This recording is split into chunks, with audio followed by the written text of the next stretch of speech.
السلام علیکم ورحمۃ اللہ وبرکاتہ، نحمده ونصلی علی رسوله الکریم، اما بعد فاعوذ باللہ من الشیطان الرجیم، بسم اللہ الرحمن الرحیم، رب اشرح لی صدری ویسر لی امری واحلل عقدۃ من لسانی یفقہوا قولی۔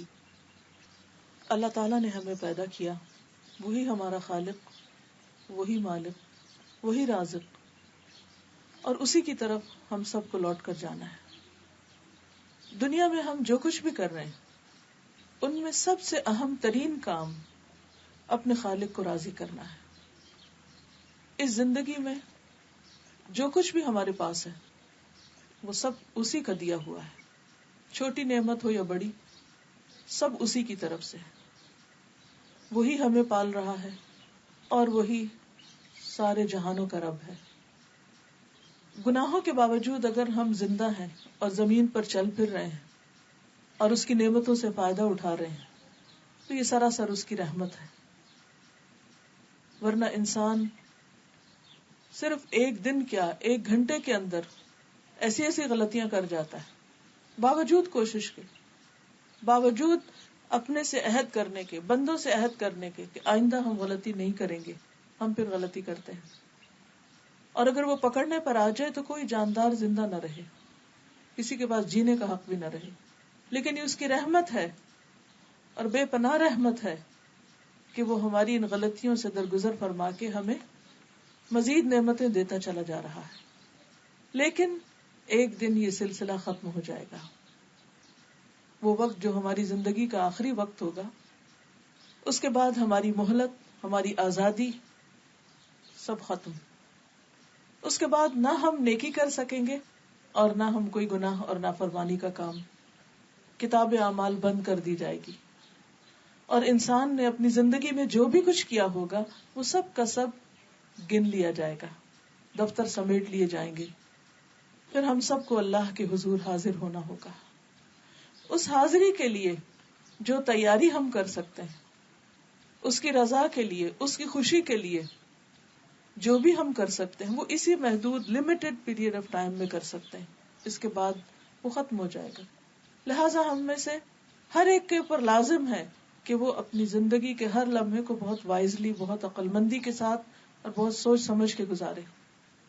پھسلنا تو راستہ چلنے کے ساتھ ہے ہی، پھسلتے بھی رہیں گے، لیکن پلٹتے آئیں، واپس لوٹتے آئیں اور اپنے رب کی طرف رجوع کرتے رہیں۔ اسی لیے جہاں اللہ سبحانہ و تعالیٰ نے عبادت کا ذکر کیا ہے وہاں ساتھ ہی اللہ سے مدد مانگنے کی بات بھی ہے۔ سورۃ الفاتحہ میں اللہ تعالیٰ فرماتے ہیں ایاک نعبد و ایاک نستعین، صرف تیری ہی ہم عبادت کرتے ہیں اور صرف تجھی سے ہم مدد چاہتے ہیں، عبادت میں بھی اور عبادت کے علاوہ باقی بھی زندگی کی تمام چیزوں میں، کیونکہ عبادت اس وقت تک مکمل نہیں ہوتی جب تک ہم اپنی چھوٹی سے چھوٹی اور بڑی سے بڑی تمنا اور مشکل اور پریشانی اور ضرورت ہر ایک کے لیے اپنے رب کی طرف رجوع نہ کریں۔ کیونکہ عبادت کا کیا مطلب ہے؟ محبت، اطاعت، عاجزی اور انکساری کے ساتھ اللہ کے آگے جھکنا، اور اس جھکنے میں جو اہم ترین اور پسندیدہ ترین چیز ہے وہ ہے اپنی ہر ضرورت کے لیے اللہ کے آگے ہاتھ پھیلانا، اللہ سے مانگنا۔ جب بھی کوئی بھی پریشانی زندگی میں ہو سب سے پہلے اللہ ہی کا خیال دل میں آنا۔ ہم سب اپنا جائزہ لے سکتے ہیں کہ جب ہم دکھی ہوتے ہیں یا کوئی پریشانی ہوتی یا دل پہ کوئی بوجھ ہوتا ہے یا ہمیں کوئی مسئلہ پیش آتا ہے یا کوئی ضرورت پیش آتی تو ہم سب سے پہلے کس کا سوچتے ہیں؟ یہ ایک ٹیسٹ ہے ہمارے لیے۔ ہمیں سب سے پہلے اللہ سبحانہ وتعالیٰ کے بارے میں سوچنا چاہیے کہ وہ ہے نا، کیا مشکل ہے؟ کوئی مشکل نہیں، کیونکہ وہ ہے۔ جب لوگ سو جاتے ہیں وہ اس وقت بھی جاگتا ہے، جب لوگ بھول جاتے ہیں وہ اس وقت بھی یاد رکھتا ہے، جب لوگ ناراض ہو جاتے ہیں وہ اس وقت بھی ہماری سنتا ہے۔ لیکن شیطان جو ہمیشہ بندوں کو اللہ کے راستے سے بھٹکانے کے لیے سرگرم عمل رہتا ہے، اور وہ ہر راستے پر بیٹھا رہتا ہے، اور آگے سے بھی آتا ہے اور پیچھے سے بھی اور دائیں سے بھی اور بائیں سے بھی، تو وہ ہمیشہ یہ چاہتا ہے کہ بندہ اپنے رب کو بھول جائے، اور شرک کا پہلا دروازہ ہی یہاں سے کھلتا ہے جب بندہ اپنی کسی بھی مشکل میں اللہ کی طرف جانے کی بجائے لوگوں پر توکل کرنے لگے، لوگوں کے پیچھے بھاگنے لگے، انسانوں پر امیدیں رکھے اور انسانوں کو اپنا رازق اور اپنا مالک سمجھنے لگے۔ کوئی انسان ایسا نہیں کہ جو ضرورت مند نہ ہو۔ کسی بھی انسان سے جا کر مل کے دیکھیں، چاہے کوئی غریب ہو یا امیر، دنیا کے غریب ترین انسان کو بھی اور امیر ترین انسان کو بھی اور ان کے بیچ کے بھی لوگوں کو، سب کے سب محتاج، سب کے سب ضرورت مند ہیں، اور سب کی ضروریات صرف ایک رب ہی پوری کر سکتا ہے، کوئی بندہ نہیں کر سکتا۔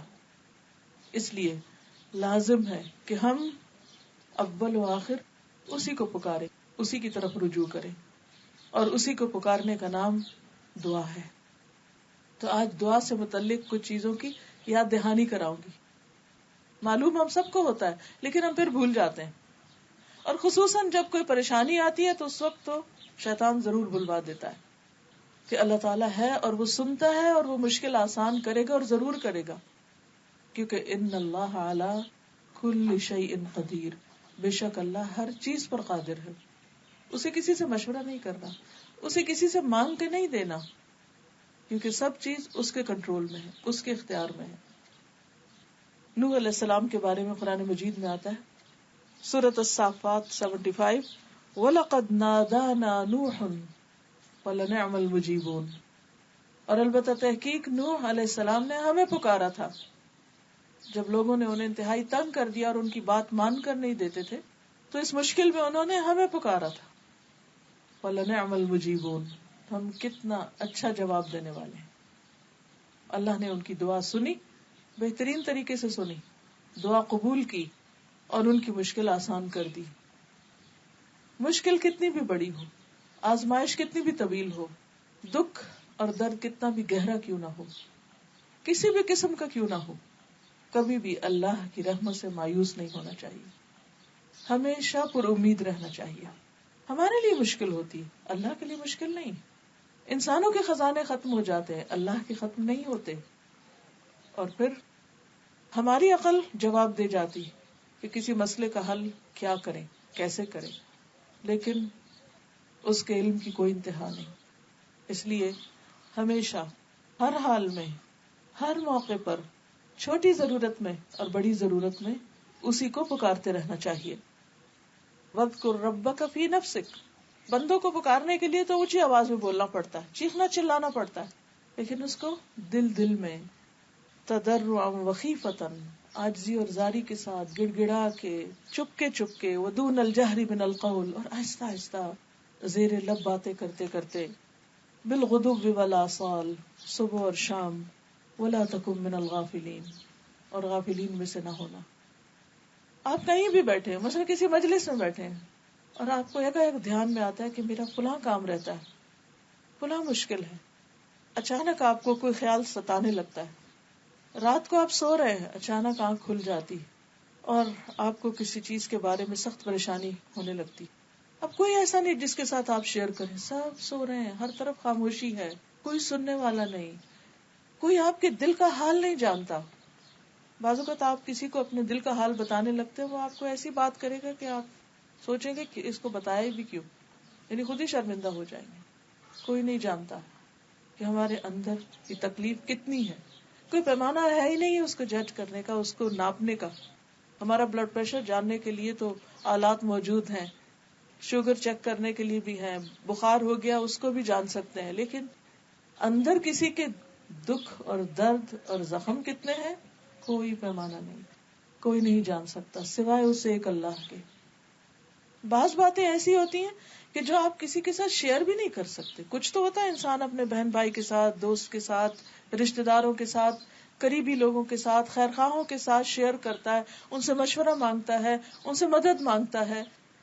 بعض اوقات لوگ مدد کرتے ہیں لیکن ایک حد تک جا کر اس کے بعد وہ بے بس ہوتے ہیں، کیونکہ ان کے ہاتھ میں کچھ بھی نہیں۔ ان سب چیزوں کا مالک صرف ایک اللہ ہے، اس لیے اسی کی طرف رجوع کرنا چاہیے، کیونکہ جب اس کے سامنے آپ اپنی ضرورت رکھتے ہیں تو آپ کو شرمندہ نہیں کرتا۔ بندوں کے سامنے آپ ضرورت رکھتے ہیں، بندے آپ سے بھاگنے لگیں گے، آنکھیں بند کر لیں گے یا احسان جتائیں گے یا کبھی شرمندہ کر دیں گے اور کبھی دل کھول کے مدد بھی کریں گے، تو آپ ایک بوجھ محسوس کریں گے، آپ احسان تلے بھی آ جائیں گے. اور بعض اوقات ہو سکتا ہے کہ آپ ان سے کچھ شیئر کریں، وہ آگے کسی اور کو بتا دیں، وہ آپ کا پردہ ہی نہ رکھیں. لیکن اللہ سبحانہ و تعالیٰ آپ کا پردہ رکھتے ہیں. کچھ بیماریاں ایسی ہوتی ہیں انسان کو، کچھ روگ ایسے ہوتے ہیں، کچھ دل کے وسوسے ایسے ہوتے ہیں کہ انسان ان کو زبان پہ بھی نہیں لانا چاہتا. ایوب علیہ السلام کے اوپر جب تکلیف آئی تو شیطان نے ان کو طرح طرح کے وسوسے ڈالے. انی مسنی الشیطان بنصب وعذاب، کہ اس نے تھکا دیا، اس نے طرح طرح کے وسوسے ڈالے. بعض بیماریاں جسمانی نہیں ہوتی، قلبی بھی نہیں ہوتی، لیکن وہ ذہنی ہوتی ہیں کہ انسان کچھ چیزوں کے بارے میں کنفیوز ہوتا ہے، سارٹ آؤٹ نہیں کر سکتا. اس کو کسی چیز کے بارے میں رہنمائی، ہدایت چاہیے ہوتی ہے، گائیڈ لائن چاہیے ہوتی ہے، اچھا مشورہ چاہیے ہوتا ہے. پھر بعض اوقات انسان جن کے اوپر اعتماد بھی کرتا ہے وہ دھوکہ دے جاتے ہیں. بعض لوگ اس پر ناراض ہوتے ہیں کہ ان کے بہن بھائیوں نے ان کو چیٹ کر لیا، ان کو غلط مشورہ دیا.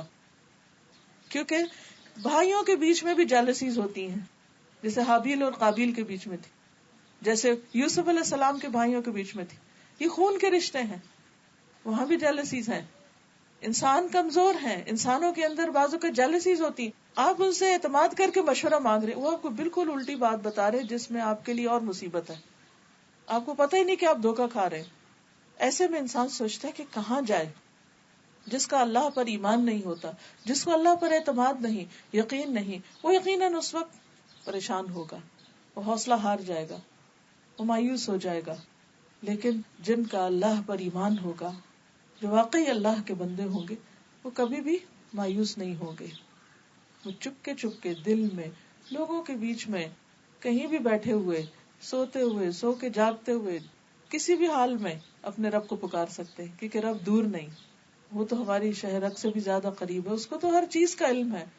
وَنَعْلَمُ مَا تُوَسْوِسُ بِهِ نَفْسُهُ، ہم تو یہ بھی جانتے ہیں کہ اس کے دل میں خیال کیا اٹھتے ہیں. ان اللہ یحول بین المرء وقلبہ، خود انسان کو اپنا وہ پتہ نہیں جو اللہ جانتا ہے اس کے بارے میں. تو اس لیے ہر حال میں اسی کو پکارتے رہنا چاہیے. قل من ينجيكم من ظلمات البر والبحر تدعونه تضرعا وخفيا، آپ کہیے کہ وہ کون ہے جو تم کو خشکی اور دریا کے اندھیروں سے نجات دیتا ہے. یعنی جب کشتیاں ڈوبنے لگتی ہیں تم اس کو پکارتے ہو گڑ گڑا کر اور چپ کے کہ اگر تو ہم کو ان سے نجات دے تو ہم ضرور شکر کرنے والوں میں سے ہو جائیں گے. کیونکہ اس وقت انسان پھر اللہ سے عہد بھی باندھتا ہے کہ ہم اطاعت گزار ہوں گے. پھر ہم دیکھتے ہیں کہ تمام پیغمبروں نے اللہ رب العزت ہی کو پکارا جب بھی ان پر کوئی مشکل آئی، اور اللہ تعالیٰ نے سب انسانوں کے لیے دروازہ کھلا رکھا ہے. فرمایا وَإِذَا سَأَلَكَ عِبَادِي عَنِّي فَإِنِّي قَرِيبٌ أُجِيبُ دَعْوَةَ الدَّاعِ إِذَا دَعَانِ، جب میرے بندے آپ سے میرے بارے میں پوچھے کہ ہمارا رب کہاں ہے، وہ سنتا ہے یا نہیں، وہ مشکل حل کر سکتا ہے یا نہیں، تو ان کو بتا دیجئے کہ میں ان سے بہت ہی قریب ہوں. جب بھی کوئی پکارنے والا مجھے پکارتا ہے تو میں اس کی پکار سنتا ہوں. لہذا جب آپ دعا کریں تو اس وقت یہ یاد رکھیں کہ میری یہ دعا اس وقت میرا رب سن رہا ہے، وہ سن رہا ہے. کبھی غم کے مارے منہ سے بھی الفاظ نہیں نکلتے تو اس وقت سوچا کریں کہ اس وقت میرا رب میرے دل کا حال جانتا ہے، وہ میری پریشانی سے، میرے دکھ سے واقف ہے، جبکہ اور کوئی اندازہ نہیں کر سکتا کہ میں کس حال میں ہوں. کیونکہ جتنا زیادہ اس بات کا یقین ہوگا کہ رب سنتا ہے، اتنا زیادہ آپ کا دعا میں دل لگے گا، اتنا شوق سے آپ دعا کریں گے، اور جتنے شوق سے آپ دعا کریں گے اور جتنی توجہ سے آپ دعا کریں گے اتنی ہی زیادہ وہ قبولیت کا درجہ پائے گی. اور پھر اللہ تعالیٰ صرف سنتے نہیں، اجیب دعوت الداعی، میں جواب دیتا ہوں. گویا دعا کے وقت آپ اپنے رب سے بات کر رہے ہوتے ہیں اور وہ آپ کو جواب دے رہا ہوتا ہے. وہ دعا قبول کرتا ہے، کبھی فوراً، کبھی دیر سے، کبھی اس کے بدلے اس سے بہتر عطا کر کے جس کا انسان کو اندازہ بھی نہیں ہوتا، اور کبھی آخرت کے لیے جمع کر کے. لیکن دعا رد نہیں ہوتی. یہ نہیں ہوتا کہ آپ مانگ رہے ہیں اور آپ کہتے ہیں قبول نہیں ہوئی، کچھ فائدہ نہیں ہوا، ابھی اور کیا مانگنی، اور کیا، کوئی فائدہ نہیں. ایسا کبھی بھی نہیں سوچے کہ فائدہ نہیں، ہر حال میں فائدہ ہے. اس لیے مانگتے رہیے، کیونکہ جو نہیں مانگتا اللہ تعالیٰ اس سے ناراض ہوتا ہے. من لم يسأل اللہ یغضب علیہ، کیونکہ نہ مانگنا تکبر کی علامت ہے. دعا دراصل عبادت کا بھی اعلیٰ ترین حصہ ہے، کیونکہ انسان اللہ کے آگے جھکتا ہے اور اس سے مزید قریب ہوتا ہے. سورۃ المؤمن آیت 60 میں اللہ تعالیٰ فرماتے ہیں وقال ربکم ادعونی استجب لکم، تمہارا رب کہتا ہے مجھے پکارو میں دعا قبول کروں گا. استجب لکم ان الذین یستکبرون عن عبادتی، وہ لوگ جو میری عبادت سے تکبر کرتے ہیں یعنی دعا نہیں مانگتے، یہاں عبادت سے مراد دعا ہے. سیدخلون جہنم داخرین، وہ ذلیل ہو کر جہنم میں داخل ہوں گے. کیونکہ شیطان یہاں سے اچکتا ہے، یعنی جو اللہ سے نہیں مانگتے. کیوں نہیں مانگتے؟ کہ ناراض ہے اللہ سے، ہماری نہیں سنی جاتی، فائدہ نہیں ہوا مانگنے کا. ایسی باتیں کرنے سے شیطان بہت خوش ہوتا ہے، اور شیطان پھر انسان کو اللہ سے دور کر کے کسی اور راستے کی طرف لے جاتا ہے. یہاں سے شرک کا دروازہ کھل جاتا ہے جس سے انسان کے سارے اعمال برباد ہو جاتے ہیں. کیونکہ جو ہی انسان نے اللہ کا دروازہ چھوڑ کے کسی اور کا دروازہ پکڑا، غیر اللہ سے اس نے مانگا، تو شرک ہو گیا. اور پھر لوگ کہتے ہیں کہ نہیں ہم قبر والوں سے نہیں مانگتے اور ہم بتوں سے نہیں مانگتے، وہ تو بس اس لیے کہ وہ ہمیں اللہ سے قریب کرتے ہیں، اللہ ہماری نہیں سنتا ان کی سنتا، لہٰذا ہم ان کے تھرو ان کے واسطے سے جاتے ہیں. جبکہ اللہ سبحانہ وتعالیٰ فرماتے ہیں وقال ربکم ادعونی، ان کے پاس نہیں جاؤ، مجھے پکارو، استجب لکم، میں جواب دوں گا تم کو، مایوس نہ ہو. اور یہ ایک حقیقت ہے کہ دعا جو ہے وہ انسان کے لیے اجر کا باعث ہے، یعنی سراسر عبادت ہے. یعنی ہم مانگ اپنی ضرورت کی چیز رہے ہوتے ہیں اور اس کے لیے بھی اجر لکھا جا رہا ہوتا ہے. یعنی کتنے حیرت کی بات ہے. جو ملے گا وہ تو ملے گا، لیکن اگر فوراً نہیں مل رہا تو وہ نامہ اعمال میں عبادت کے طور پر لکھی چلی جا رہی.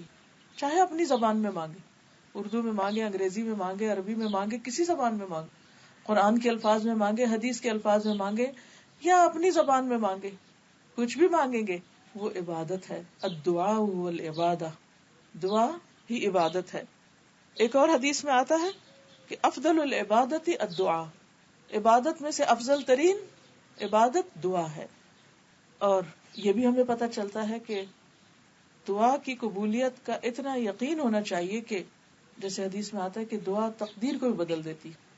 لا يرد القضاء الا الدعاء، قضاء کو دعا کے سوا کوئی چیز پھیر نہیں سکتی. ولا يزيد في العمر الا البر، اور عمر میں اضافہ نیکیوں سے ہوتا ہے. یعنی کوئی بھی احسان آپ کسی پہ کرتے ہیں تو آپ کی زندگی میں برکت ہو جاتی. علماء نے اس کے دو معنی کیے. ایک تو یہ کہ لٹرلی آپ مثلاً 5 سال جینے والے تھے تو 10 سال اللہ تعالیٰ کے حکم سے اس نیکی کی وجہ سے آپ کو اور موقع مل گیا دنیا میں جینے کا. اور دوسرا یہ معنی بھی کیا جاتا ہے کہ آپ جیے تو وہی 5 سال اور، لیکن ان 5 سالوں میں آپ نے وہ کام کیے جو کوئی 10 سال میں کرے. یعنی شارٹ پیریڈ آف ٹائم میں بھی آپ ایسی ایسی نیکیاں کر جاتے. اچھا، ہمارے نزدیک نیکیاں یا عبادت اور ان کی جو کوانٹٹی ہم بعضوں کو صرف نمبر سے کرتے ہیں، جبکہ اللہ کے یہاں صرف کسی چیز کے نمبرز نہیں کاؤنٹ ہوتے. یہ بھی ہوتا ہے کہ کسی کے پاس صرف ایک ہی نمبر ہو لیکن وہ اتنا زبردست ہو کہ وہ 1000 سے بھی بہتر ہو. مثال کے طور پر حدیث میں آتا ہے الدال علی الخیر کفاعلہ، نیکی کی راہ دکھانے والا ایسے ہی جیسے اس کو کر لینے والا. آپ نے کسی کو صرف راہ لگا دیا، کسی کو ایک کتاب دے دی، کسی کو کوئی راستہ بتا دیا، کسی کو کسی درس میں بلا لیا، کسی کو کسی جگہ جوڑ دیا، کسی کو کوئی اچھی میل بھیج دی، کسی کو کسی اچھے لنک سے، صرف آپ نے راستہ بتایا، صرف ایک لفظ میں کسی کو ٹیکسٹ کر دیا، کسی کو فون پہ بتا دیا، کسی کو کسی ملاقات میں. ہم دن میں کتنے لوگوں سے ملتے ہیں، شادیوں پر، پارٹیوں میں، دعوتوں میں. ایک ایک اچھی بات بھی کسی کو بتا کے اس کو اگر ایک راستے پہ آپ لگا دیتے، اس کے بعد وہ جتنی دفعہ وہ کام کرتا ہے وہ سارا اجر آپ کو ملتا چلا جاتا ہے. پھر اسی طرح اور بھی بہت سے مواقع اللہ سبحانہ وتعالی نے رکھے. اچھا، اسی طرح یہ بھی آتا ہے کہ بعض اوقات انسان نیکیاں کرتا جاتا ہے لیکن اس سے اتنے درجے بلند نہیں ہوتے کہ کوئی آزمائش یا تکلیف آ جاتی ہے اور اس پر وہ صبر کرتا ہے اور اس تکلیف میں اللہ کی رضا پہ راضی رہتا ہے تو اس سے ایک دم اس کے درجے بڑھ جاتے ہیں. جیسے آپ نے دیکھا ہوگا کہ پودے ہیں تو بعض اوقات کچھ پودے ایسے ہوتے ہیں کہ وہ بہت آہستہ آہستہ گرو کرتے ہیں، پھر ایک سرٹن ایج پر آ کر ایک دم شوٹ کرتے ہیں. جیسے وہ ایک بانس کا درخت ہے جو بیمبو کا، وہ پہلے چند سالوں میں صرف چند فیٹ 4-5 فیٹ تک بڑھتا ہے، پھر اچانک ایک دم 80 فیٹ تک جاتا ہے، بہت اونچا ہو جاتا ہے. تو مجھے ہمیشہ اس سے یہی مثال یاد آتی کہ بعض اوقات انسان نیکی کے کام کر رہا ہے، اپنی روٹین کے نماز روزہ کر رہا ہے، آدھی لائف ہے اس کی روٹین کی، کہ اچانک کوئی ایسا ٹیسٹ آ جاتا ہے زندگی میں کہ اس کی ساری روٹین درہم برہم ہو جاتی ہے. اب اس کی وہ عبادت، مثلا روزے کا عادی تھا، ہفتے میں سوموار جمعرات کا رکھ رہا ہے، تہجد کی نماز پڑھ رہا ہے، کچھ سب ٹھیک ہے کر رہا تھا، لیکن اب ایسا زلزلہ اس کی زندگی میں آیا، کوئی ایسی تکلیف آ گئی کہ وہ اس کے روزے بھی چلے گئے، اس کی تہجد بھی. اب وہ پریشان ہے کہ میری نیکی کی تو روٹین ختم ہو گئی، چھوٹ گئی. لیکن اس کو نہیں یہ معلوم ہوتا یا اس کو خیال نہیں آتا کہ اس تکلیف سے جو اس نے صبر کیا اور اللہ کی رضا پہ راضی رہا اور اپنی زبان سے کوئی غلط کلمہ نہیں نکالا، وہی بیمبو کے درخت کی مثال کی طرح وہ ایک دم درجے میں وہاں گیا، پلس وہ جو بیماری سے پہلے یا تکلیف سے پہلے وہ نیکیاں کر رہا تھا ان کا اجر بھی لکھا گیا، کیونکہ وہ ان کو روٹین میں کرتا تھا. حدیث میں آتا ہے نا کہ ایک شخص عام دنوں میں جو عبادت کرتا ہے، اگر بیماری یا سفر کی وجہ سے اس کی عبادت میں خلل آتا ہے تو فرشتے اس کے وہ عبادت بھی ساتھ ساتھ لکھتے چلے جاتے ہیں. یعنی وہ اجر کا سلسلہ منقطع نہیں ہوتا، اگرچہ وقتی طور پر آپ کی وہ عبادت کا سلسلہ منقطع ہو جاتا ہے. اب اس میں کیا ہوتا ہے، تکلیف میں ایک تو صبر، اور دوسری کیا چیز درجے بلند کرتی؟ دعا. عام حالات میں ہم اتنی دعائیں نہیں کرتے، جب سب ٹھیک ہوتا ہے، ہم فزیکلی بھی فٹ ہوتے ہیں اور ہر چیز ہماری مرضی کے مطابق چل رہی ہوتی ہے، تو ہم نماز پڑھتے ہیں، نماز پڑھ کے تو سوچتے کیا دعا مانگے، سب ٹھیک تو ہے، چلو اٹھو کچھ اور کرو. لیکن جب ذرا بھی کوئی تکلیف آتی ہے، خود کو یا اپنے کسی پیارے کو، پھر ہم لمبی دعائیں مانگنے لگتے ہیں. اور یہ لمبی دعائیں کرنا اب اس کے درجوں میں ایک دم اضافے کا ذریعہ بن رہا ہے، اوپر سے اوپر، اوپر سے اوپر ایک دم.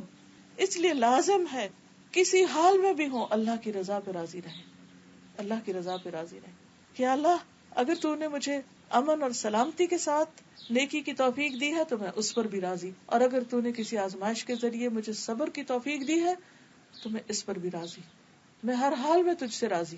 کچھ دیا میں اس پر بھی شکر گزار، اور اگر دے کر واپس لے لیا میں اس پر بھی شکر گزار، اور اگر تو نے مجھے دیا ہی نہیں تو میں اس پر بھی شکر گزار، میں ہر حال میں شکر گزار. جب دل کی یہ کیفیت ہوتی ہے تو انسان واقعی اللہ کے مقرب بندوں میں شامل ہو جاتا ہے. اور آپ دیکھیے کہ ایوب علیہ السلام پر جب بہت اچھے حالات تھے، مال بھی تھا، اولاد بھی تھی، گھر بھی، تو وہ دین کی تبلیغ کرتے تھے، تو ان کے جو مخالف تھے وہ کہنے لگے کہ آپ بھلا کیوں نہ اللہ کی عبادت کریں، اللہ نے آپ کو سب کچھ دے رکھا ہے.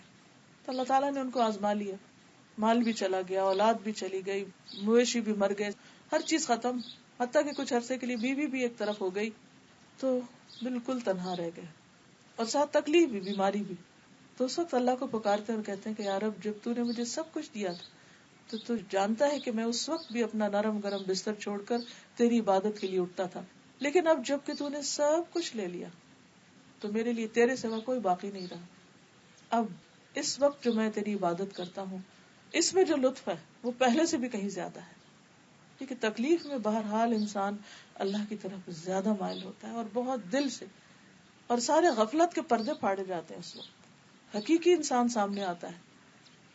تو اللہ تعالیٰ ان پر اتنا راضی ہوا، ان کی بیماری بھی دور کر دی اور ان کو پہلے سے ہر چیز دگنی عطا کی، دنیا میں عطا کی. بات کیا تھی کہ صبر اور اللہ کی عبادت میں اور خشوع اور دعا. اور دعا بھی آپ دیکھیں کتنی خوبصورت کرتے ہیں، انی مسنی الضر وانت ارحم الراحمین، صرف رحمت کو پکارتے رہتے ہیں کہ تیری رحمت جوش میں آ گئی تو سب کچھ آسان ہو جائے گا.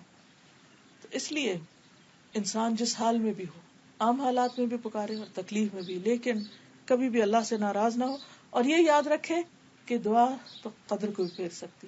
حضرت عمر جیسے دعا مانگتے تھے کہ اللہ اگر تو نے ہمیں اشقیاء میں سے لکھ رکھا ہے تو ہمیں سعداء میں لکھ لے، اگر ہمارے انجام میں دوزخ لکھی ہے تو ہمارے لیے جنت لکھ دے.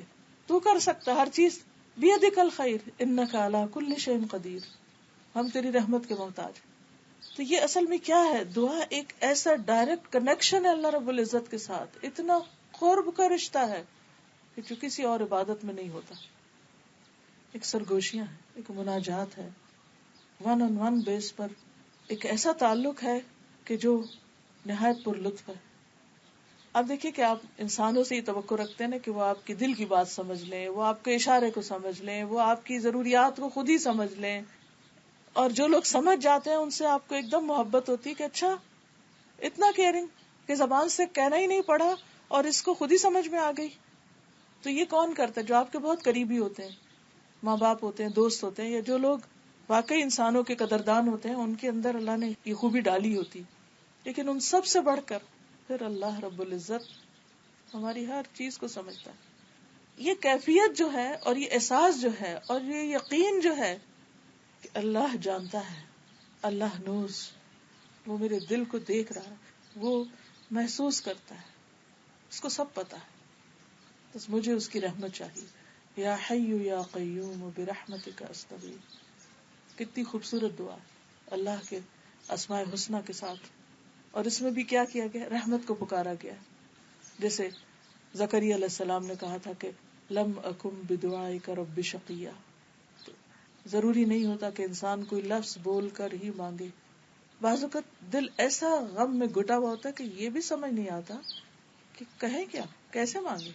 انسانوں سے جب کچھ مانگنا ہوتا ہے آپ کو تو کتنی دفعہ سوچتے ہیں کیا الفاظ استعمال کریں، کیسے اپروچ کریں، کیا کہیں، کیا بتائیں، کہیں اوفینڈ نہ ہو جائیں، کہیں ناراض نہ ہو جائیں، کہیں ہم سے دور نہ ہو جائیں، کہیں مس انڈرسٹینڈنگ نہ ہو جائے. کتنا کچھ سوچتے ہیں کیونکہ یہ سارے ایکسپیرینس ہم کرتے رہتے ہیں کہ ہماری نیت میں کچھ ایسا نہیں ہوتا، دوسرا کچھ سے کچھ سمجھ لیتا ہے.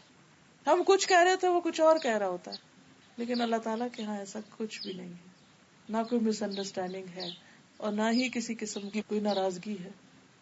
آپ صرف سوچ رہے ہوتے ہیں، صرف اندر ہی اندر اس کو یاد کر رہے ہوتے ہیں اور وہ سب سمجھ رہا ہوتا ہے. آپ چپ کے پکارتے ہیں، آپ سسکیاں لے کے پکارتے ہیں، آپ سرگوشیاں کرتے ہیں، آپ آواز کے ساتھ پکارتے ہیں، آپ بغیر آواز کے پکارتے ہیں، دل ہی دل میں پکارتے ہیں. کسی کو پتا بھی نہیں ہوتا اور آپ اپنے رب سے کنیکٹڈ ہوتے ہیں. کتنا پیار آتا ہے نا اس پہ کہ سب سمجھتا ہے، اس کو کوئی مس انڈرسٹینڈنگ نہیں. ہم ایک قدم جائیں وہ 10 قدم ہماری طرف آتا ہے. صبر کرے تو بے حساب اجر دیتا ہے. انما یوفی الصابرون اجرہم بغیر حساب. اگر اس نے ہمارے لیے کچھ لکھا ہے تو اس کو مٹا بھی سکتا ہے، تو تقدیر بھی بدل دے گا، سب ٹھیک ہو جائے گا. لیکن شیطان یہ یقین نہیں آنے دیتا. یہ یقین واپس لانے کی ضرورت ہے. معلوم ہم کو ہوتا ہے اللہ دعا سنتا ہے، لیکن یقین سے ہم نہیں سوچتے. ایک اور حدیث میں آتا ہے من فتح لہ فی الدعاء منکم فتحت لہ ابواب الجنہ. تم میں سے جس شخص کے لیے دعا کا دروازہ کھولا گیا، یعنی جس کو دعا کی توفیق ہو گئی، اس کے لیے گویا جنت کے دروازے کھول دیے گئے. اور جو بھی اللہ سے مانگا جاتا ہے، اللہ کے نزدیک ان میں سب سے زیادہ پسندیدہ چیز عافیت، کہ انسان اپنے لیے عافیت مانگتا رہے. کیونکہ بعض اوقات آزمائشیں انسان کے دین کے لیے اور خطرناک ہو جاتی ہیں. ایک اور حدیث میں آتا ہے کہ ان الدعاء ينفع مما نزل ومما لم ينزل فعليكم عباد اللہ بالدعاء. دعا ان مصیبتوں میں بھی فائدہ دیتی ہے جو اتر چکی، اور ان میں بھی جو ابھی اتری نہیں واپس چلی جاتی ہیں. مشکل آ رہی ہوتی ہے اور ادھر سے دعا جاری ہوتی ہے، وہ دونوں آپس میں جھگڑتے ہیں. تو دعا اگر پاورفل ہو تو وہ واپس چلی جاتی. اس لیے اے اللہ کے بندو دعا کرتے رہا کرو، سب کچھ ہو بھی، خاص اطمینان ہو تو بھی. لیکن دعا میں سب سے زیادہ چیز جو اہم ہے وہ اخلاص ہے، خالصتاً اللہ کے لیے. وَادْعُوهُ مُخْلِصِينَ لَهُ الدِّينَ. اسے پکارو دین کو اسی کے لیے خالص کرتے ہوئے. یعنی اگر چاہتے ہو کہ عبادت قبول ہو، دعا قبول ہو، تو ریاکاری سے پاک ہو، اور جو کچھ بھی کرو اسی کی رضا کے لیے کرو. اور جب انسان خالص ہو کے اس کو پکارتا ہے اور قریب سے پکارتا ہے اور پورے شعور کے ساتھ پکارتا ہے تو سنی جاتی ہے. لیکن اللہ تعالیٰ غافل دل کی دعا نہیں سنتا کہ ہمارا دھیان کہیں ہو اور ہم زبان سے کچھ الفاظ بس ادا کر رہے ہیں. بعض اوقات ہم قرآنی یا مسنون دعائیں پڑھتے ہیں تو ان کو بس ایک تلاوت کی طرح پڑھ لیتے ہیں، ایک راگ کی طرح پڑھ لیتے ہیں، لیکن اس کے اندر روح نہیں ہوتی. تو یہ بہت اہم چیز ہے کہ انسان اللہ سے قریب ہو کے مانگے، خالص ہو کے مانگے، قبولیت کے یقین کے ساتھ مانگے. اور یہ نہیں کہنا چاہیے کہ اللہ اگر تو چاہے تو قبول کر لے، نہیں چاہے تو نہ کرے، چاہے تو یہ دے دے چاہے تو وہ دے دے. نہیں، اللہ تعالیٰ ہمیں چوائس دیتا ہے، کیا پسند ہے تم کو، جو پسند ہے وہ مانگو، کیونکہ اللہ کے یہاں کسی چیز کی کمی نہیں.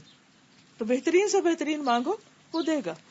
سنن ترمذی کی روایت ہے، ادعوا اللہ وانتم موقنون بالاجابہ، اللہ سے مانگو اجابت یعنی قبولیت کا یقین رکھتے ہوئے. جیسے کسی کے بارے میں آتا نا کہ جب وہ صلاۃ الاستسقاء کے لیے نکلے تو چھتری لے کے نکلے. انہوں نے کہا کہ چھتری کس لیے؟ کہا کہ اللہ سے دعا کرنے جا رہے ہیں، بارش ضرور ہوگی تو امبریلا ساتھ ہے. آخر ہمیں یہ یقین کیوں نہیں آتا کہ وہ کر سکتا ہے؟ اس کے لیے کچھ بھی مشکل نہیں، اس کو تو کن کہنا ہے اور بادلوں کو حکم دینا ادھر چلے جاؤ اور وہ ہو جائے گا. پھر اسی طرح حدیث میں آتا ہے جب تم میں سے کوئی دعا کرے تو اسے چاہیے کہ پکے یقین کے ساتھ دعا کرے اور اس طرح ہرگز نہ کہے کہ اے اللہ اگر تو چاہتا ہے تو مجھے عطا کر دے. بات دراصل یہ کہ اللہ کی ذات کو کوئی مجبور کرنے والا نہیں ہے. پھر اسی طرح خشوع و خضوع، دعا کے وقت رو کر مانگا جائے تو وہ اللہ کو اور بھی زیادہ پسند ہے. اگر رونا نہ آ رہا ہو تو رونے کی کوشش کی جائے، مسکین ہو کر، عاجز ہو کر، کیونکہ یہ ایک بندگی کی علامت ہے. حدیث میں آتا ہے کہ نبی صلی اللہ علیہ وسلم نے ابراہیم علیہ السلام کے متعلق اللہ تعالیٰ کے قول کہ انہوں نے کہا تھا کہ رب انہن اضللن کثیرا من الناس فمن تبعنی فانہ منی، اور عیسیٰ علیہ السلام کے قول ان تعذبہم فانہم عبادک وان تغفر لہم فانک انت العزیز الحکیم، جب یہ تلاوت کی تو اپنے دونوں ہاتھ اٹھا کر دعا فرمانے لگی، اے اللہ میری امت میری امت، اور یہ کہتے ہوئے رو دیے. ابراہیم علیہ السلام نے کیا کہا تھا کہ جو میری پیروی کرے وہ مجھ سے ہے، اور عیسیٰ علیہ السلام نے کہا کہ اگر تو ان کو عذاب دے تو تیرے بندے ہیں، معاف کر دے تو تیرے بندے ہیں. لیکن حضور صلی اللہ علیہ وسلم نے کیا دعا کی کہ یا رب میری امت میری امت. یہ نہیں کہا کہ جو میری پیروی کرے صرف اس کو بخش دے، بلکہ کیا کہا کہ تو سب کو بخش. تو اللہ تعالیٰ نے حالانکہ وہ سب کچھ جانتا ہے، جبریل علیہ السلام سے کہا کہ محمد صلی اللہ علیہ وسلم کے پاس جائیے اور ان سے رونے کا سبب دریافت کیجیے. حالانکہ اللہ تعالیٰ کو خود پتا ہے کہ نبی صلی اللہ علیہ وسلم کیوں روئے ہیں، لیکن پھر فرشتے کو بھیجا کہ پوچھو. جبریل حاضر ہوئے تو آپ نے انہیں رونے کا سبب بتایا، حالانکہ اللہ تعالیٰ کو سب پتا ہے. تو اللہ تعالیٰ نے جبریل علیہ السلام سے کہا کہ آپ جائیے اور انہیں ہماری طرف سے بشارت دیجیے کہ ہم آپ کی امت کے بارے میں آپ کو راضی کر دیں گے، پریشان نہیں کریں گے. یعنی آپ جو اپنی امت کے بارے میں چاہتے ہیں آپ کو خوش کر دیں گے. لیکن کیا وجہ تھی کہ آپ ایک تڑپ کر مانگ رہے تھے اور دوسرا رو کر مانگ رہے تھے. یعنی دل کی تڑپ اور آنکھوں کے آنسو یہ دعا کی قبولیت میں اضافے کا ذریعہ بنتے ہیں. پھر دعا میں تکرار اور اصرار کہ اللہ تعالیٰ تو کر دے، اور بار بار. یعنی کہ اچھا میں نے وہ صبح مانگ لی تھی، نہیں، پھر مانگیے پھر مانگیے پھر مانگیے. بندے تنگ ہوتے ہیں، اللہ نہیں تنگ ہوتا. بندوں سے اگر آپ اپنی سگی ماں سے بھی ایک سے دوسری دفعہ کچھ پوچھنا ہی جائے نا، چھوٹے چھوٹے معصوم بچے وہ اگر پوچھ لیں یہ کیا ہے یہ کیا ہے واٹ از دس، تو کہ چپ کر کے بیٹھو، کیا ہر وقت پوچھتے ہو. اور اگر ایک سے دوسری چیز مانگے گا ایک دفعہ پیار سے کریں گے، گلے لگا کے دیں گے، پھر کہیں گے تم تو روز ہی یہی مانگتے ہو. ماں جیسی ہستی بھی بچے کے بار بار مانگنے سے تنگ آ جاتی، لیکن اللہ تعالیٰ تنگ نہیں آتے، وہ اور زیادہ محبت کرتے ہیں کہ اور مانگو اور مانگو. اس لیے اصرار کرنا چاہیے. پھر اسی طرح ہاتھ اٹھا کے بھی مانگنا چاہیے.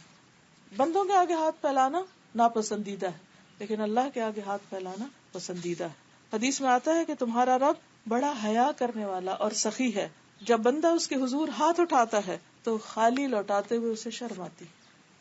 پھر اسی طرح حمد و ثنا کرنی چاہیے، اللہ تعالیٰ کی تعریف کرنی چاہیے، تسبیح پڑھنی چاہیے، کوئی بھی ذکر، اور اسی طرح پہ درود شریف پڑھنا چاہیے.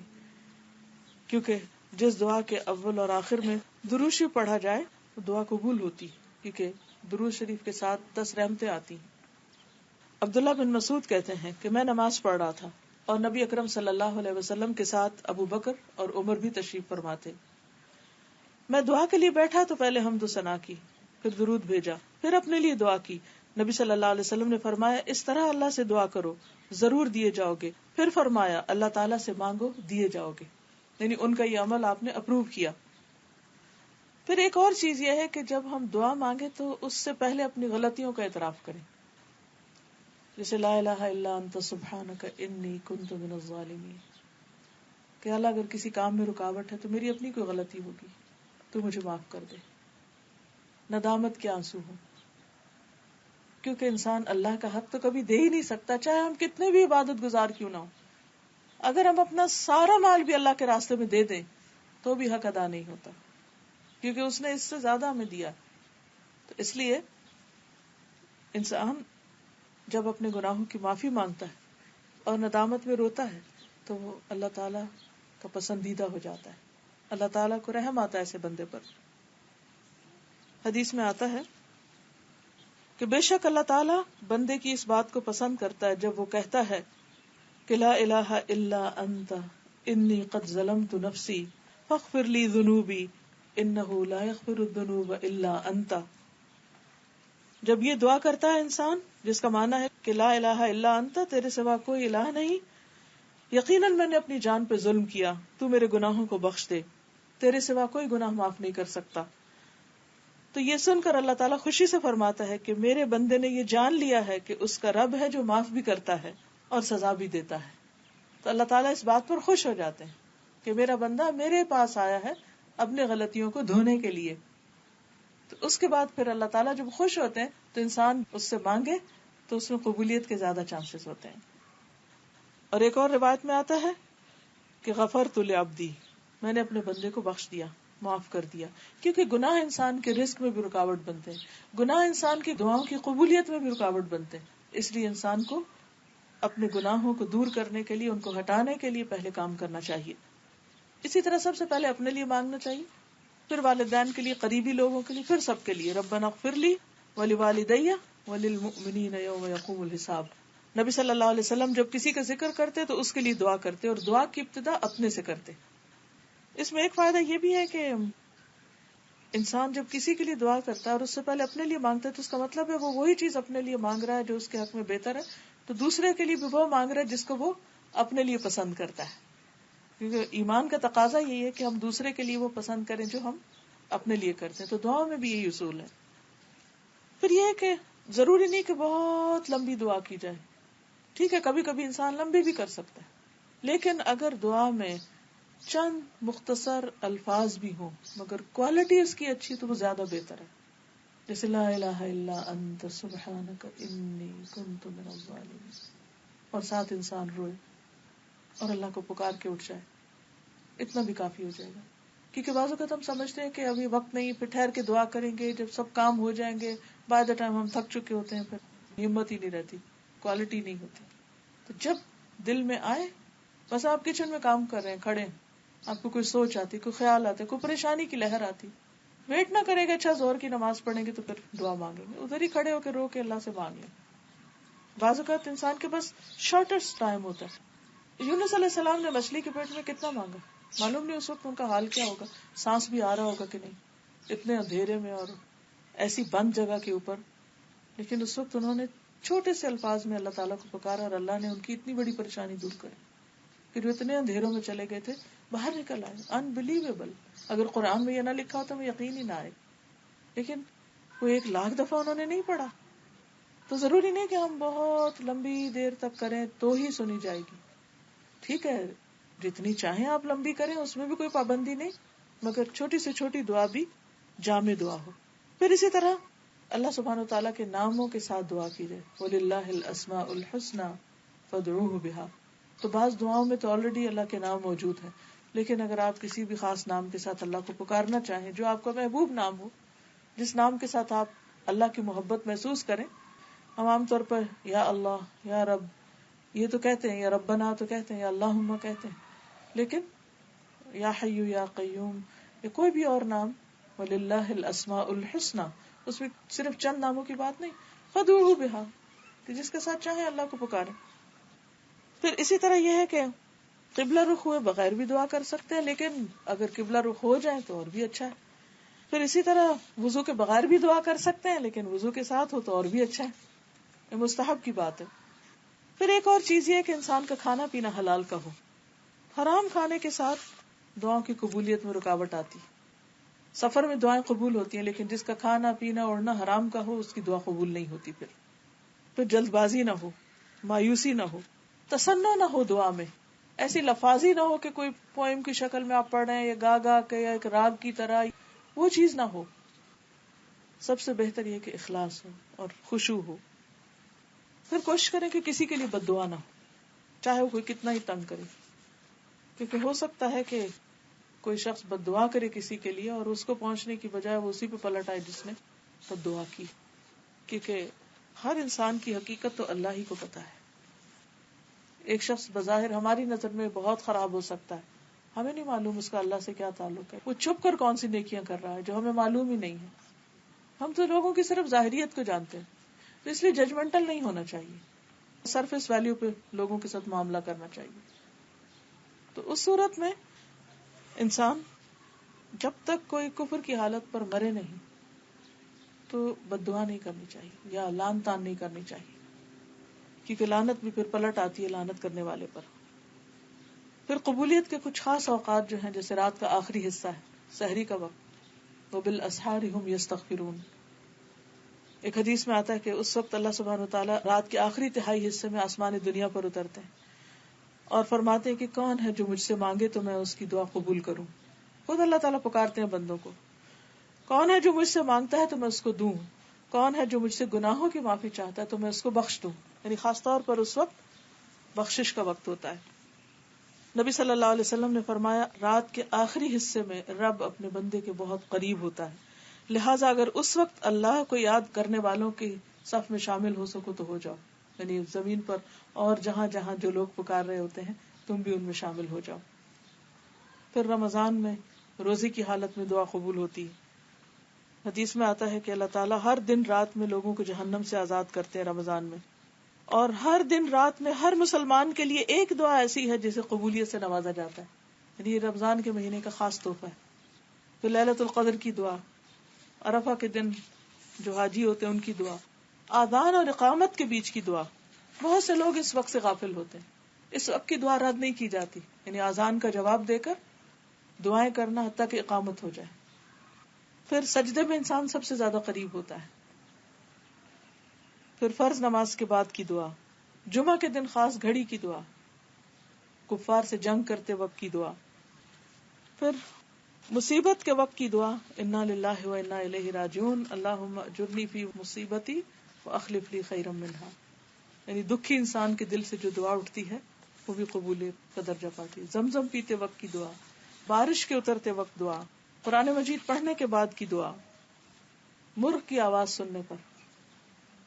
ایک دن کسی سے ملاقات ہوئی تو وہ کافی برہم تھی کہ وہ ان کے ہمسائے جو ہیں وہ انہوں نے مرغی رکھے ہوئے اور وہ بہت شور مچاتے ہیں دن بھر.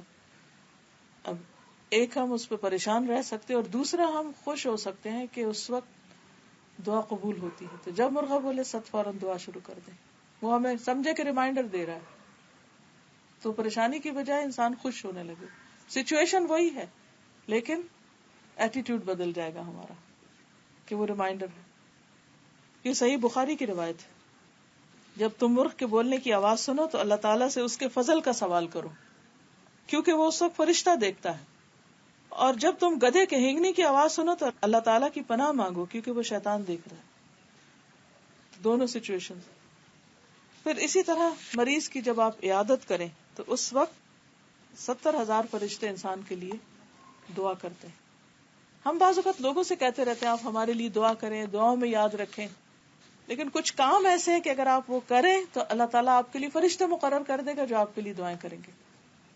جس دن آپ پریشان ہوں، دکھی ہوں، تو کسی مریض کی عیادت کے لیے چلے جائیں.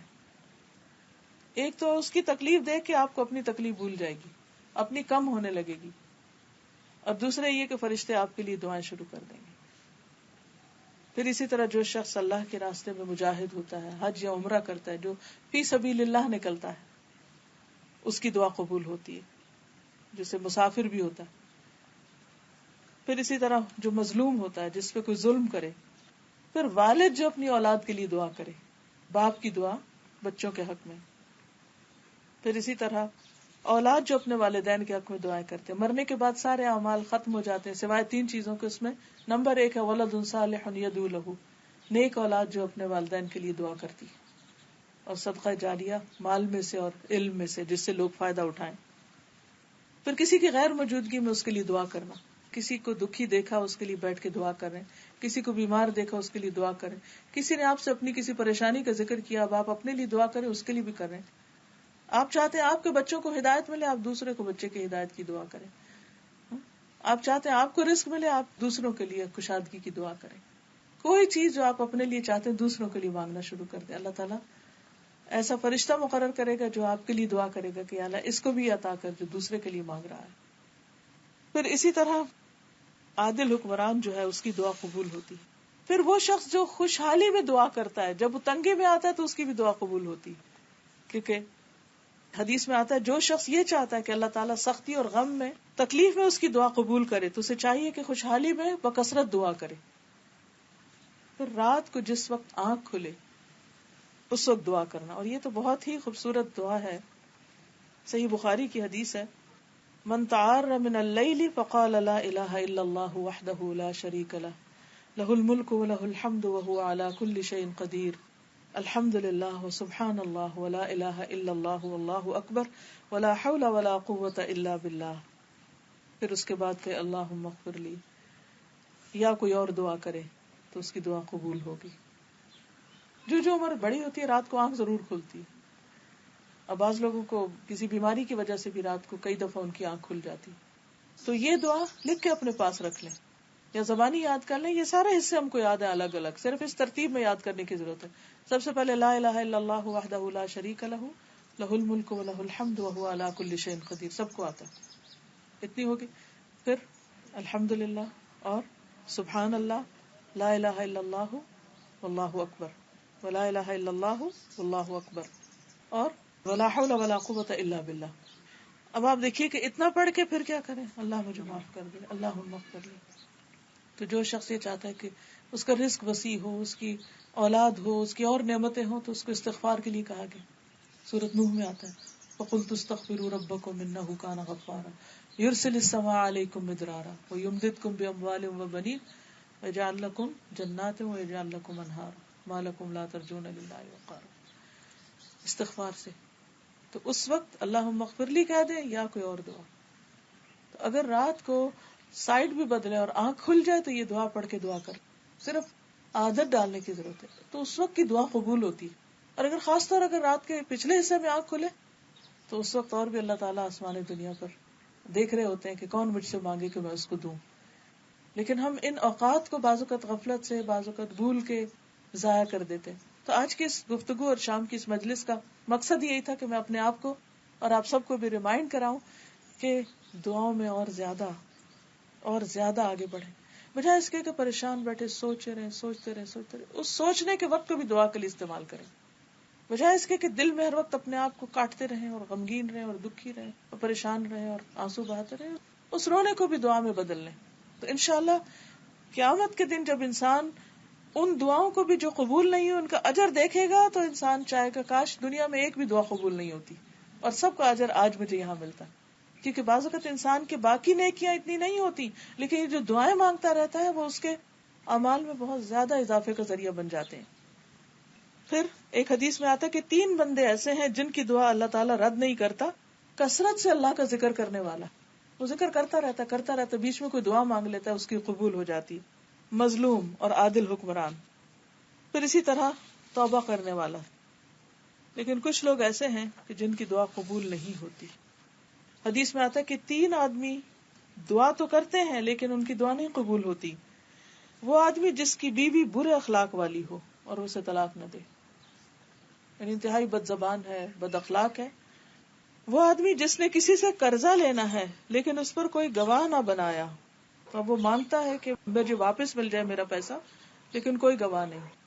اور وہ آدمی جس نے بے وقوف آدمی کو مال دے دیا، حالانکہ اللہ تعالیٰ نے فرمایا کہ اپنے مال بے وقوفوں کے حوالے نہ کرو.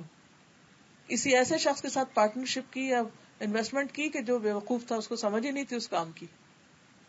بعض اوقات لوگ اپنی باتوں سے لوگوں کو بے وقوف بنا لیتے ہیں اور لوگ اپنا بڑا بڑا پیسہ گنوا بیٹھتے ہیں. اور وہ انسان دعا کرتے ہیں اللہ وہ میرا پیسہ واپس آئے، میرا جو قرض دیا تھا واپس آئے، میری پریشانی دور ہو، لیکن ان کی نہیں سنی جاتی جو اس طرح کا کام کرے.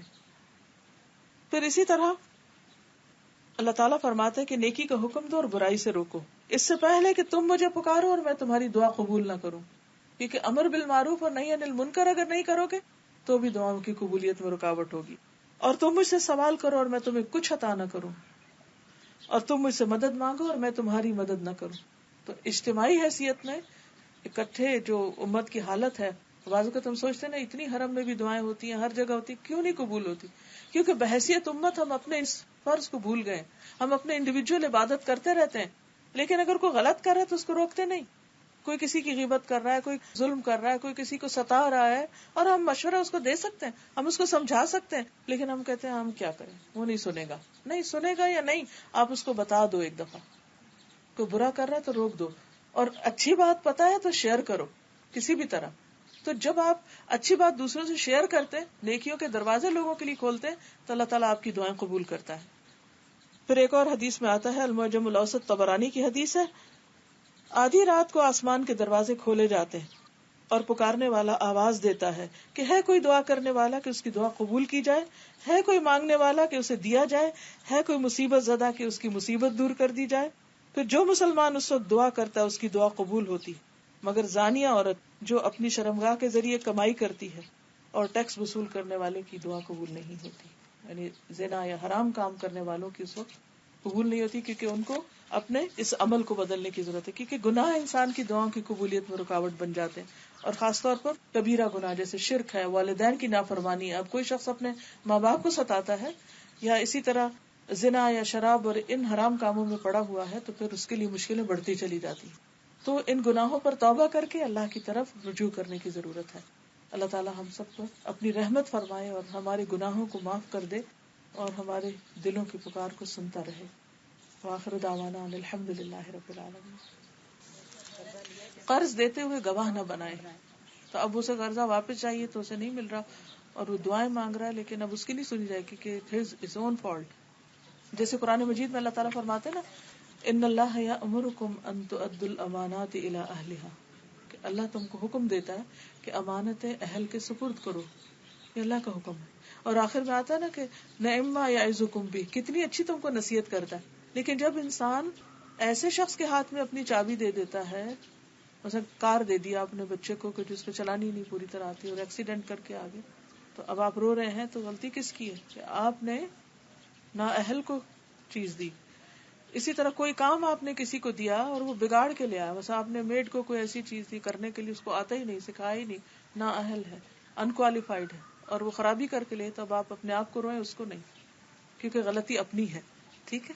تو اسی طرح یہاں بھی اللہ نے آپ کو حکم دیا تھا، قرآن مجید میں آتا ہے اذا تداینتم بدین، جب تم قرض کا لین دین کرو، فاکتبوہ، لکھو اس کو.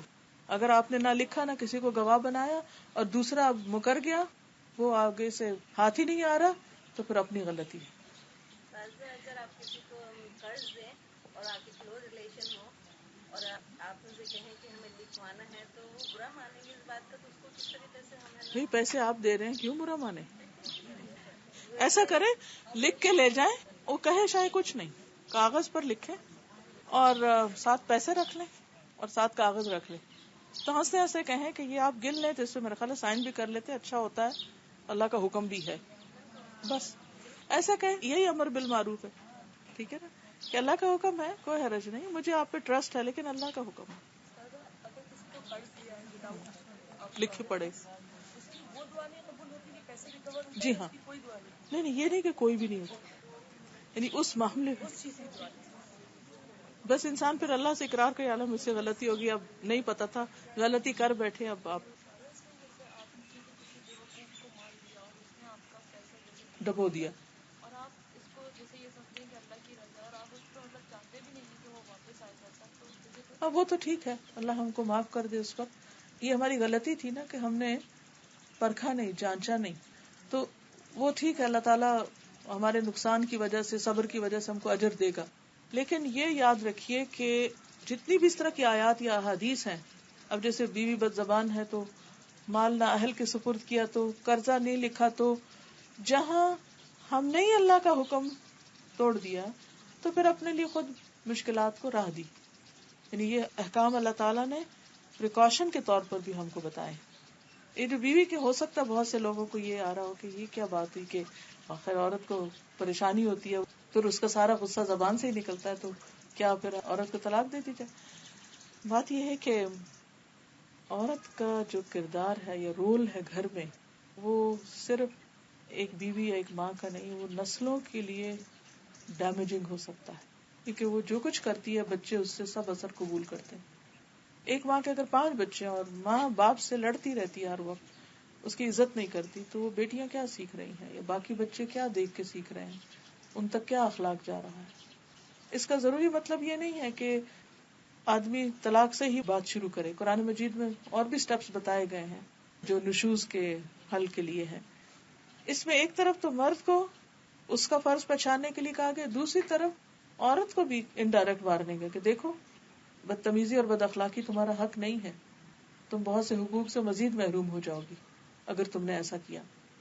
ایک شخص آیا حضرت عمر کے پاس اپنے بچے کی شکایت لے کر، بیٹے کو بھی ساتھ لائے، کیا امیر المومنین یہ میرا بیٹا بہت بدتمیز ہے، یہ میری بات نہیں سنتا. حضرت عمر نے اس کو ڈانٹا بچے کو کہ کیوں نہیں تم باپ کی بات سنتے. تو اس نے کہا کہ کیا بچے کا بھی باپ پر کوئی حق ہے؟ تو انہوں نے کہا کہ ہاں بالکل ہے. کیا ہے؟ کہا کہ وہ اس کے لیے نیک ماں کا انتخاب کرے، اس کا نام اچھا رکھے اور اس کو قرآن کی تعلیم دے. تو بچہ بولا کہ میرے باپ نے مجوسی لونڈی سے شادی کی ہے، نام میرا جعل رکھا ہے جس کا مطلب ہوتا ہے سیاہ، بدفام، بدصورت، اور قرآن کی تعلیم تو اس نے دی نہیں کبھی مجھے. اب جب اس نے اپنے فرض نہیں پورے کیے تو مجھ سے کس بات کی توقع؟ تو باپ اپنی اولاد کو سب سے بہترین چیز جو دے سکتا ہے وہ کیا ہے کہ شادی کے وقت صرف اپنی خواہشات اور جذبات کو نہ دیکھے بلکہ نیک عورت سے شادی کرے، کیونکہ گھر کا ماحول بھی اچھا ہوگا، پھر اولاد بھی نیک ہوگی اور پھر وہ بھی اطاعت گزار اور فرما بردار ہوگی، کیونکہ ماں ان کو ادب اور اخلاق سکھائے گی. اور نام اچھا رکھنا اس لیے ضروری ہے کہ انسان ہر وقت نام سے پکارتا ہے. بعض لوگ بچوں کو ان کے نام اچھے رکھنے کے باوجود بھی غلط قسم کے نک نیم سے پکارتے رہتے ہیں، شیطان کہہ کے پکارتے ہیں، کبھی کچھ کہتے ہیں. یہ بڑے شیطان بچے ہیں. یعنی ہر دوسری ماں کا دیکھا ہے کہ وہ بچوں کی شرارتوں کو شیطانیاں کہہ رہی ہوتی ہیں. بھئی بچے ہیں معصوم، یعنی الفاظ کا چناؤ بھی ہمارا اچھا ہونا چاہیے. پھر اسی طرح یہ ہے کہ قرآن کی تعلیم لازم ہے کہ ہم اپنے بچوں کو دیں. ہم ہر طرح کی تعلیم کے لیے فکر کرتے ہیں اور محنت کرتے ہیں، لیکن اللہ کی کتاب کی طرف ان کو نہیں لاتے. تو اس لیے اگر ہمیں بچوں سے کوئی شکایت ہو تو پہلے خود کو دیکھیں ہم نے کیا کیا، اور اس کے لیے پھر حل کیا، واپس اپنے گناہوں کا اعتراف، اپنی اصلاح، اچھے رول ماڈل بن کے پھر بچوں کی اصلاح. اسلام ہمیں اجازت دیتا ہے کہ آپ ایک کرسچن اہل کتاب سے شادی کریں. جی. لیکن ساتھ جب ہم یہ دیکھتے ہیں کہ ایک عورت جو ہے، ایک ماں جو ہے، اس کا اتنا بڑا رول ہے، وہی گھر کو اور بچوں کو کرنے والی ہے. کیونکہ میں جیسے آپ اپنے انوائرمنٹ میں میجورٹی لوگوں کو دیکھیں جنہوں نے کرسچن عورتوں سے شادی کی ہوتی ہے، لیکن وہ بچے جو ہوتے ہیں وہ کنفیوز ہوتے ہیں. وہ پھر موسٹ آف دا ٹائم یا ان کا کوئی ریلیجن نہیں ہوتا یا پھر وہ کرسچن ہو جاتے ہیں. کیونکہ ہم ایک حکم پر تو عمل کر لیتے ہیں کہ وہ اس سے شادی کرے، باقی سارے فرائض بھلا دیتے ہیں کہ اس کو بھی دین سکھانا ہے اور اپنے بچوں کے دین کا بھی انتظام کرنا ہے. کیونکہ دین کے صرف ایک حکم پر یا ایک رخصت پر عمل کر کے سب کچھ ٹھیک نہیں ہوتا. دوسرے ایک حضرت عمر نے تو روک دیا تھا نا پھر کہ اگر حالات ایسے ہوں کہ مسلمان نسل بگڑنے کا اندیشہ ہو تو اس اجازت یا رخصت کے اوپر بین بھی لگایا جا سکتا ہے. بعض اوقات ماں باپ لگا سکتے ہیں، بعض اوقات کوئی اور لگا سکتا ہے. اصل میں قرآن مجید میں اللہ تعالیٰ فرماتے ہیں یا ایھا الذین آمنوا قوا انفسکم واہلیکم نارا. تو کیا اس میں پھر اہل میں اگر وہ بیوی آ گئی تو اس کو آگ سے نہیں بچانا، اس کو ویسے ہی چھوڑ دینا؟ وہ صرف ایک رخصت ہے کیونکہ اس میں اس کے اسلام لانے کے چانسز بہت ہیں. اور آپ دیکھیں کہ میجورٹی کنورژن کس کے تھرو ہوئی ہے؟ عورتوں کی ہوئی ہے نا، اور وہ شادی کی وجہ سے ہوئی ہے. تو اگر یہ دروازہ بند کر دیا جاتا تو بہت سے لوگ جو ان کے لیے اسلام کا دروازہ بند ہو جاتا. وہاں ایک اور مصلحت ہے، لیکن دین کو ایز اے ہول نہیں، صرف ایک پارٹ کو نہیں، ایک جز کو نہیں. دادا یہ امر بن معروف و نہی عن منکر کرنے والے لوگ، جیسے میں یہ سمجھتی ہوں کہ جب آج کل نا بڑا مشکل ہو گیا کسی کو روکنا، کسی کو بتانا، ہمیں اپنی پریسٹیج یا اپنی انا سامنے آ جاتی، تو کس طرح سے روکا جائے لوگوں کو یا بتایا جائے زیادہ سے زیادہ؟ آپ کس طرح اس پہ روشنی ڈال دیتے؟ دیکھیے بتانے کے لیے پہلے تو خیر خواہی بہت ضروری ہے، اور ہمیں ہر مسلمان کی خیر خواہی کا حکم دیا گیا ہے، الدین والنصیحہ. تو ہر ایک سے خیر خواہی. جب آپ کسی کو دیکھتے ہیں کہ وہ جا رہا ہے کسی ہلاکت کے گڑھے میں تو کیا آپ اس کو روکیں گے نہیں؟ کوئی شخص غلط کر رہا ہے تو کیا آپ اس کو پکڑیں گے نہیں؟ دنیا میں اگر کوئی کسی ڈچ میں جانے والا ہو تو ہم کھینچ کے بھی پکڑیں گے، چیخ کے بھی پکڑیں گے. ہم یہ نہیں سوچیں گے برا مان رہا ہے. جہنم کا گڑھا اس سے بڑا ہے. جب اس طرف کوئی جا رہا تو ہمیں کیوں نہیں دکھائی دیتا وہ؟ جب اینڈ اس کا نظر آئے گا نا ہم کو کہ وہ کہاں پہنچنے والا ہے, تو ہم چیخ اٹھیں گے کہ یا اللہ ایسے کیسے چھوڑ دوں. نہیں چھوڑ سکتے ان کو ایسے. پیار سے مانے, ڈانٹ کے مانے, کچھ بھی کریں, ان کو روکنا ہے. پھر انشاءاللہ اللہ تعالیٰ رستے بھی سکھا دے گا اور آسان بھی کر دے گا. اور کوئی کام کرنے سے آتا ہے, کرتے کرتے تجربہ ہو جاتا ہے, کیونکہ ہم نے کبھی کیا نہیں ہوتا تو اس لیے شروع میں غلطیاں بہت ہوتی ہیں, پھر سیکھ جاتا ہے انسان.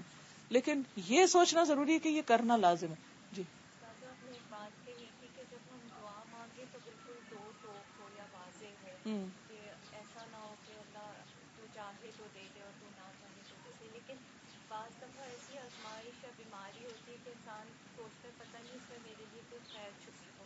تو ایسے میں اگر ہم یہ دعا کریں کہ یا اللہ اس میں اگر ہمارے لیے خیر چھپی ہے تو ہمیں صبر دے. نہیں, بیماری ہے تو علاج کرانا بھی لازم ہے اور شفا کی دعا بھی کرنی چاہیے. یہ نہیں کہنا چاہیے کہ کیا پتا بیماری اچھی تو اس لیے رہے نا. آپ مانگیں, پھر اللہ کو پتا ہے کہ آپ کو کیا دینا اور کیا نہیں, کیونکہ وہ ہم سے زیادہ ہمارے حق میں بہتر فیصلہ کرتا ہے. عسیٰ ان تحبوا شیئا وہو شر لکم وعسیٰ ان تکرہوا شیئا وہو خیر لکم. جی آپ نے کہا تھا کہ دعا ایک زانی کو قبول نہیں ہوتی. زانی عورت, ٹیکس کلیکٹر, یہ ظلم کے ساتھ جو لوگوں سے ان کے مال کا حصہ لیتے ہیں, وہ تو ایک اوور آل عوام کے اوپر جیسے ہو رہا ہے. لیکن بعض اوقات یہ صورت ہوتی ہے کہ وہ انڈیویجول کی پاکٹ میں چلا جاتا ہے, اٹ ڈزنٹ کم بیک. جی اس طرح کے ایک اور سوال پوچھنا تھا کہ کچھ لوگ جو نماز کے بعد عادت ہے کہ اٹس سارٹ آف اے بدعت, دعا جو مانگتے ہیں ہر نماز کے بعد. جی لازم نہیں کرنا چاہیے. آپ کر بھی لے نہ کرے, لیکن بعض کہتے ہیں کہ نہیں ہاتھ اٹھا کر ہی مانگے نماز کے بعد. وہ ایکچولی تو شاید ذکر بھی نہیں کرتے, اسٹریٹ اوے دعا straight, دیتے ہیں کہ بالکل بس کرنی. جی.